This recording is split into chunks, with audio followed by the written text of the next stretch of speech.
At this step we will learn the modular model of connecting JS files. Each executable file in the friendly open space system is a module, and is declared by the FOS module method, which takes as an argument an object with parameters of its description.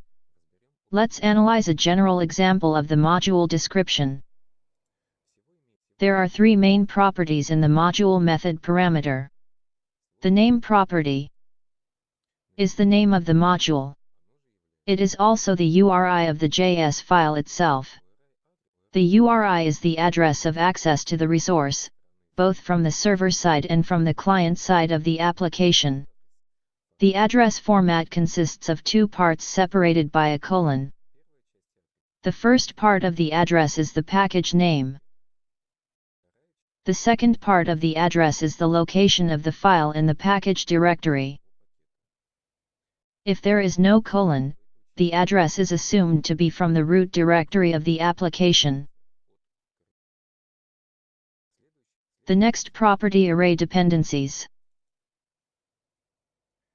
is a list of URI dependencies of the module or a list of all modules for its operation.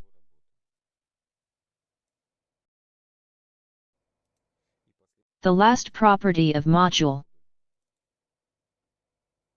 is a function of the module itself, the return value of which is represented by the module itself. The list of arguments accepted by this function reflects the list of loaded dependencies from the dependencies parameter. Let's take a look at a real example of a module declaration.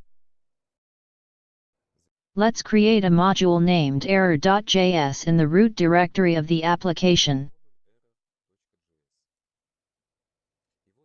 Its task will be to send an error message to the message channel.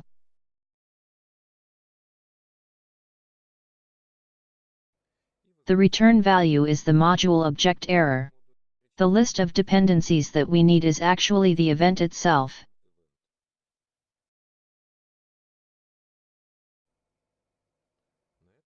That's all.